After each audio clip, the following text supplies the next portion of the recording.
Pandora Papers have uncovered the financial secrets of world leaders, politicians, and public officials all around the world. Thanks to the collaboration of hundreds of journalists under the ICIJ, International Consortium of Investigative Journalists, offshore havens, hidden riches of world leaders and billionaires are exposed. So we reached out to Delphine Reuter, who works as a data journalist and a researcher at the consortium. We talked about her career, motivations, and the working structure at ICIJ that made possible the greatest journalism partnership in history. Investigative journalism is a big word, right? Like some journalists say that they are investigative journalists all the time. Others say that they are journalists and then they do investigations sometimes. It's not, you don't really need to do any type of studies, especially to become an investigative journalist.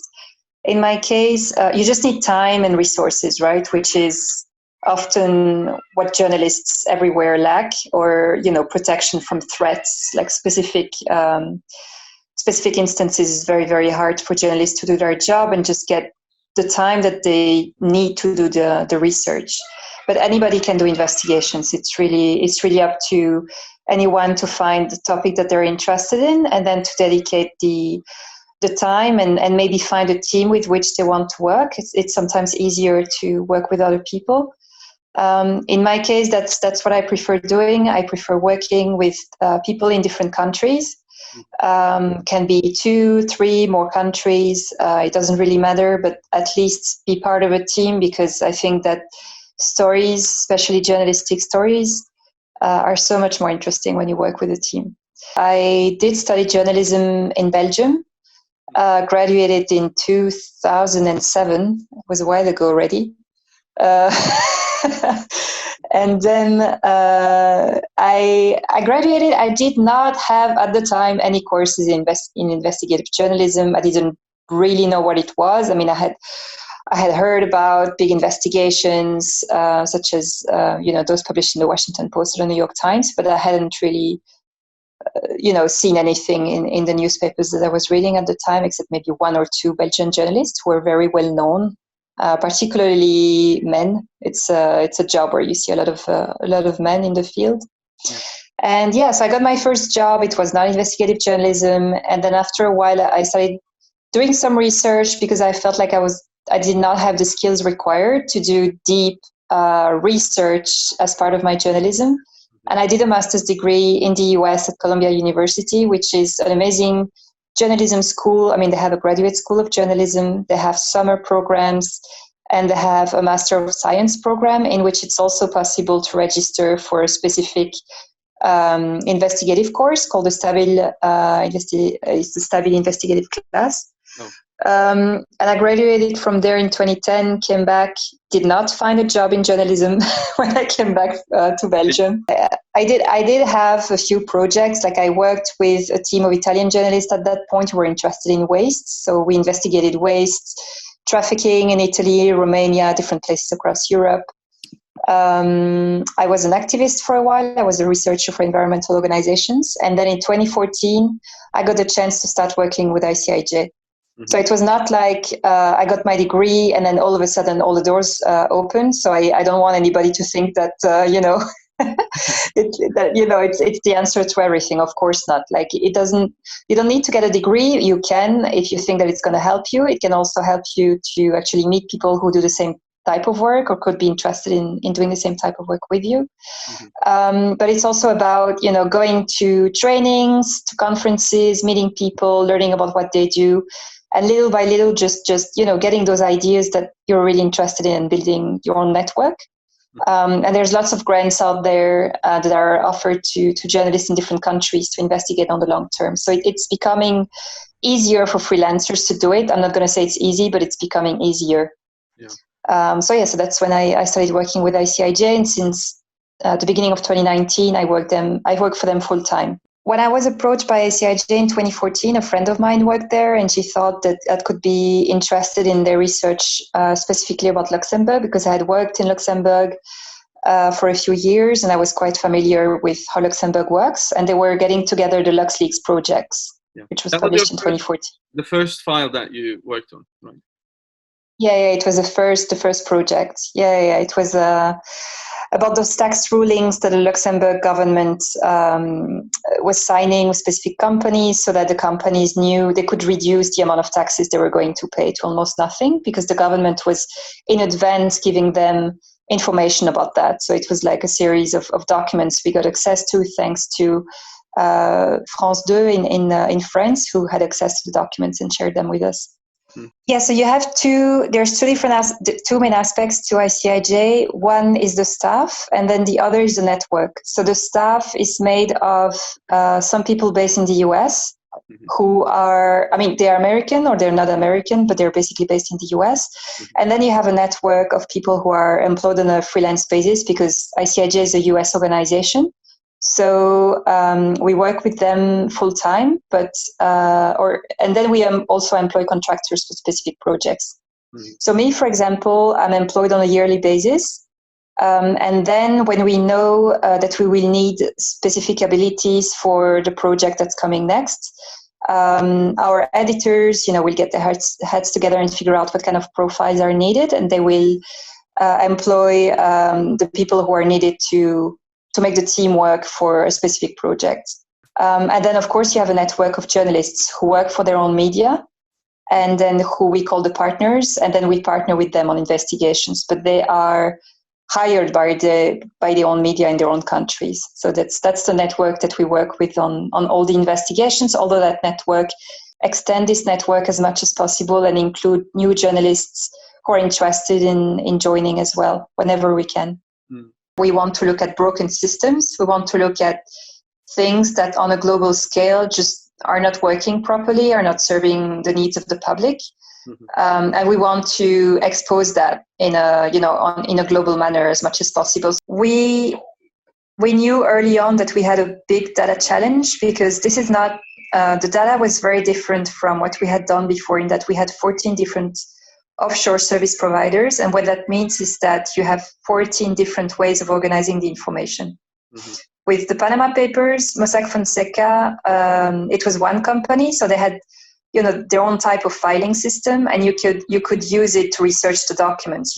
Quite early on, it was kind of easy to understand where the information is, how you can find information, how you can replicate your research across different companies, because the documents are held more or less in the same way.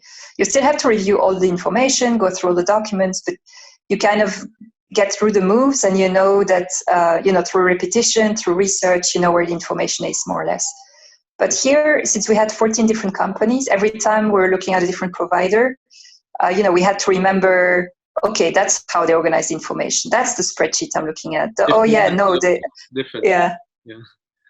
Yes, for example, the biggest challenge was Trident Trust.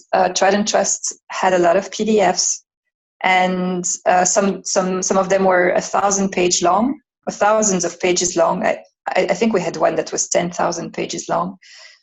And in that PDF, you have a lot of information collated together. You have emails, then you have registries of directors of BVI companies. Then you have information forms of companies, then another register, then another chain of emails, then a spreadsheet that was exported into a PDF. So it's very messy. It kind of has its own logic, but it's very, very difficult to identify the information you're looking for. So early on, we tried to, with my colleagues from the tech team, we tried to free the information from the PDFs, and we were somewhat successful in doing that. So what they did is that they used different kinds of machine learning software to try and extract as much information as possible. And then when that information was available in a spreadsheet format, I then went back to the original document and I fact-checked the information. Oh, one by one? Yes. Oh, really? It sounds completely crazy, but that is something that the data team does. There was another thing where OMC, one of the other providers, had a lot of different types of forms in PDF format, and some of those forms were handwritten. So this is something where the optical character recognition software doesn't really work because it cannot read the hand writing, and then sometimes the ink is blue, which makes it harder even for the to detect it as something that is written. So the information from the characters before and after, company name column, jurisdiction column. Okay, it will. The software that we use will recognize those, or they will recognize that there is a field here with information in it, but then it will not be able to recognize the information in it as characters. Mm-hmm. So part of our work is also to look at those forms and ask ourselves, okay, is it worth the time for us to manually copy this information into spreadsheets and share it with partners? And sometimes we think it's worth it and we dedicate the time to do it, and sometimes we don't and we move on to other things. So there was a lot of selection, reviewing the documents, seeing what would be helpful for us and what would be helpful. So DataShare is a tool that the technology team has developed for the past few years. And it's a platform that replaced the platforms that we used to have before. Now it's able to hold a lot of documents. We hold a lot of our previous documents on this platform as well. And you have two versions of DataShare, one which the ICIJ keeps, and one which is public and which anybody can download, which is a desktop version you can download onto your computer. You cannot access our documents, but you can use it actually to share information with other journalists.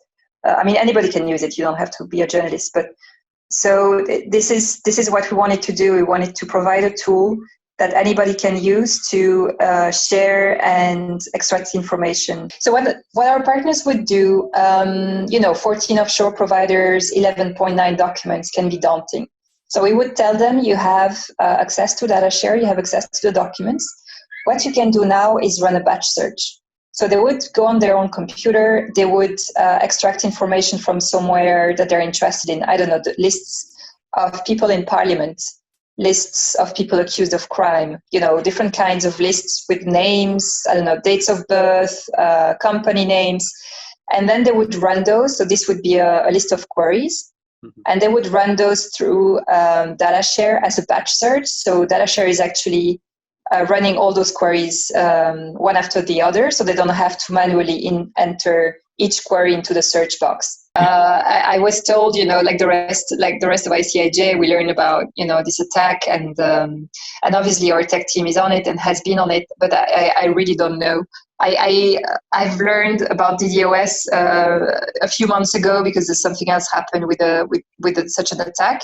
Has there been anything similar in the past? No, I don't think so. It's we apparently have a great tech team. They're amazing. Yeah, I have great colleagues. They're really good at what they do, and they informed us because it's very important to know, that it's actually happening. We do see positive changes. It's true, but then the thing is, the industry. A lot of the things that we exposed with the Pandora Papers, especially, are linked to trusts. And I think trusts are still something that is not as well known as other types of entities. Like during the Panama Papers investigation, we looked a lot at Panamanian foundations. Mm-hmm. And Pandora Papers, a lot of the times when you go through the articles, you will see that part of the offshore scheme is relying on trusts. And trusts sometimes are based in the US. Sometimes they're based in Jersey, sometimes they're based in Hong Kong or Singapore or New Zealand. And those trusts make it very, very hard for even authorities when they come across a trust. They know that it's going to be very difficult to get information about who settled it, so who created it, who are the beneficiaries of the trusts, and if changes were made to it, what are the assets that are held through these trusts. So there's still a lot of work that remains to be done. Obviously, those files that we got access to with the Pandora Papers, they go back to the 70s. So when we publish an investigation like this, we always provide context, because it's important to remember that some of these things were happening before we revealed the Panama Papers. Some of the companies were created before those revelations. It's just that we now have those documents from providers that go back 20 years, 30 years, 10 years, depending on when they were created. So it's important to keep that context in mind, and just to know, some of those things might not happen anymore because those companies have been closed, or the politicians have actually declared those companies since then. But other schemes are still happening that, loopholes are still being created. Even though you close a loophole, another one might be created by the very law you just voted on. So it's a catch me if you can kind of system where people are just very good at creating new types of entities, or finding, laws that can be used to their advantage to make sure that secrecy is still is basically rules everything. Yeah, I mean, unfortunately, the world is a huge place and it's hard to regulate. Yes, but it also makes it super interesting for journalists because, you learn new things every day, As a as a researcher, as an investigative journalist, I mean, if everything was the same, I think we would all be bored. Here you look at Singapore, you look at Switzerland, everything is very different, and it makes it for, the journalists, when they exchange information, they learn from each other. And that's always super, super interesting and great and humbling to see when you see, 600 plus journalists talking about whatever is happening in their own country, and the others are able to learn from each other. So it's great. Exactly. I mean, it's made the headlines in the last 4 or 5 days. We've been talking about the Pandora Papers. Sorry. It's okay. Don't worry. But it's actually, we were not sure. We discussed the name we would give to this project. And we were like, okay, this is so similar to Panama and Paradise. Let's go with Pandora Papers. But this is bound to happen, because those projects are very similar. So no worries. Don't worry about actually making connections. And since, those are our projects, is great. Because if it was the project of another, global network, we would probably have called it differently. So this is actually, from a branding perspective, it actually shows that this is working, so don't worry. We thank Delphine for this interesting conversation. You listened to the second episode of the FRAC podcast series. In this series, we talk to the researchers around the world who are not satisfied with the apparent and dare to venture inside the fractal. See you in the next episode.